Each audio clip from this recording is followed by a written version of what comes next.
नमस्कार, big news में आपका स्वागत है। मैं हूं आपके साथ भानु दीक्षित। सबसे पहले हम बात करेंगे प्रधानमंत्री नरेंद्र मोदी के डिजिटल अभियान की, जहां प्रधानमंत्री नरेंद्र मोदी ने रविवार को जम्मू कश्मीर की 2 डिजिटल बैंकिंग इकाइयों समेत कुल 75 डिजिटल बैंकिंग इकाइयों का वीडियो कॉन्फ्रेंसिंग के जरिए उद्घाटन किया।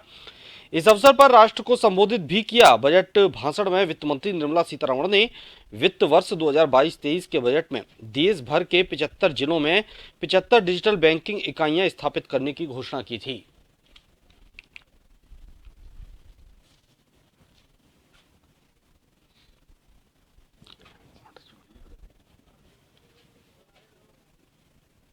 जम्मू कश्मीर की 2 बैंकिंग इकाइयों में श्रीनगर के लाल चौक के पास क्लॉक टावर और जम्मू के छन्नी रामा में जम्मू कश्मीर बैंक की एक एक इकाई शामिल है।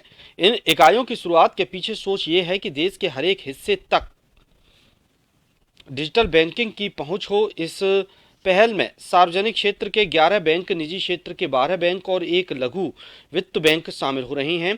इन डिजिटल बैंकिंग इकाइयों में ग्राहक बचत खाता खोलने, अपने खाते में बची राशि पता करने, पासबुक प्रिंट कराने जैसे भेजने, सावधि जमा निवेश के अलावा क्रेडिट, डेबिट कार्ड और कर्ज के लिए आवेदन जैसे काम कर सकेंगे।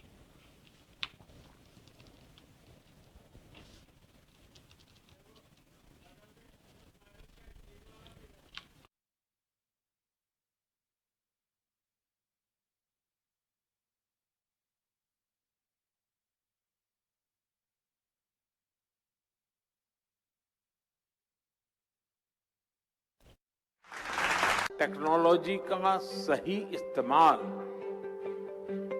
पूरी मानवता के लिए कितना क्रांतिकारी है, इसका उदाहरण भारत ने डिजिटल इंडिया अभियान के तौर पर पूरे विश्व के सामने रखा है। तो वहीं पीएम मोदी की देश भर को डिजिटल सौगात है। ये जम्मू कश्मीर की 2 डिजिटल बैंकिंग इकाइयों समेत कुल 75 डीबीयू का वीडियो कॉन्फ्रेंसिंग के जरिए पीएम मोदी द्वारा उद्घाटन। इस अवसर पर राष्ट्र के नाम पीएम मोदी का संबोधन बजट भाषण में वित्त मंत्री निर्मला सीतारमण ने की थी। वित्त वर्ष 2022-23 के बजट में देश भर के 75 जिलों में 75 डीबीयू स्थापित करने की घोषणा।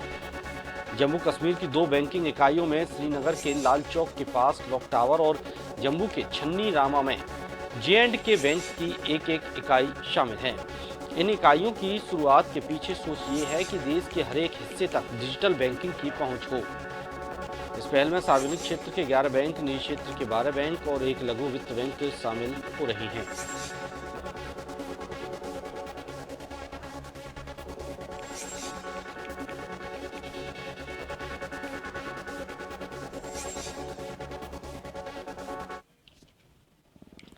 और ज्यादा जानकारी के लिए हमारे साथ वरिष्ठ पत्रकार उमेंद्र दाधीच जुड़े हुए हैं। उमेंद्र जी, प्रधानमंत्री नरेंद्र मोदी ने आज जम्मू कश्मीर की 2 डिजिटल बैंक इकाइयों सहित 75 डिजिटल बैंकिंग इकाइयों का उद्घाटन किया है। कितना कुछ फायदा इसका जम्मू कश्मीर के लोगों को मिलेगा? देखिए भानु जी, मैं ये बताना चाहूंगा कि प्रधानमंत्री जी ने आज वो करके दिखाया है जो उन्होंने अपने बजट में घोषणा की थी। जी। यानी आज हम ये कह सकते हैं कि प्रधानमंत्री ने अपने बजट के सभी वायदे पूरे किए हैं। और जहां आज ये 75 जिलों में जो डिजिटल बैंकिंग का काम शुरू हुआ है, इससे ये स्पष्ट हो गया है कि अब जम्मू कश्मीर के लाल चौक, श्रीनगर के लाल चौक से एक डिजिटल की बाजार और मॉडर्नता की बाजार निकलेगी। यानी बहुत लंबे समय से माना जा रहा था कि जम्मू कश्मीर में किसी प्रकार का निर्णय लेना किसी प्रकार के बस की बात नहीं है, लेकिन प्रधानमंत्री नरेंद्र मोदी ने अपनी कार्य क्षमता से बता दिया कि अब श्रीनगर जहाँ लाल चौक में लोगों को झंडा फहराने की बात होती है और यह माना जाता है कि जो झंडा फहरा देगा वही मानो, लेकिन हमारे प्रधानमंत्री ने इतना बड़ा काम करके दिखा दिया है, इससे लगेगा कि देश में मॉडर्नता के साथ मॉडर्न बैंकिंग का जमाना आ गया है। यानी 75 जिलों में इस प्रकार की योजना शुरू करना अपने आप में क्रांतिकारी कदम है और इसकी जितनी सराहना की जाए तो कम है। मैं यहाँ ये भी बताना चाहूंगा कि इस जो बैंकिंग प्रणाली, जो आज से डिजिटल बैंकिंग प्रणाली है, उससे हर व्यक्ति को लाभ मिलेगा। यानी अब बैंकों के चक्कर काटने की आवश्यकता नहीं पड़ेगी, लोगों को जो अपने घर से ही सब कुछ काम करने की सुविधा मिलेगी। और खास करके मैं कह सकता हूँ कि अब जम्मू कश्मीर डिजिटल जमाने के साथ में भारत के विकास की यात्रा में एक अहम भूमिका निभाएगा। जी, अब हर सार्वजनिक क्षेत्र के 11 बैंक और निजी क्षेत्र के इसमें 12 बैंक हैं, एक लघु बैंक भी इसमें शामिल है। अब इन सबके डिजिटल होने के बाद क्या हम ये कह सकते हैं कि जम्मू के में एक नई क्रांति का युग शुरू हो जाएगा, या फिर जम्मू को अब तक जिन जिन चीजों से महरूम रहना पड़ा है जम्मू कश्मीर को, अब वो मुख्य धारा में जुड़ जाएगा? बिल्कुल बिल्कुल भानु जी, ये बिल्कुल आपने सही कहा है।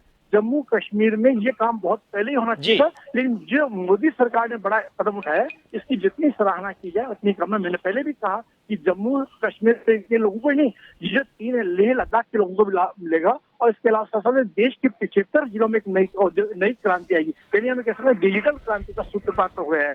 इस डिजिटल क्रांति से देश में एक नई बयार आएगी, और कम से कम ये कह सकते हैं कि जम्मू कश्मीर का, श्रीनगर का व्यक्ति जो वहाँ नागरिक है वो देश की मुख्य धारा में शामिल हो रहा है, और शने शने इसका देश में क्रांतिकारी लाभ मिलेगा। और ये हम ये कह सकते हैं कि जम्मू कश्मीर के माध्यम से एक विकास की लहर चलेगी जो पूरे संपूर्ण भारत में एक अपनी खुशबू महकाएगी।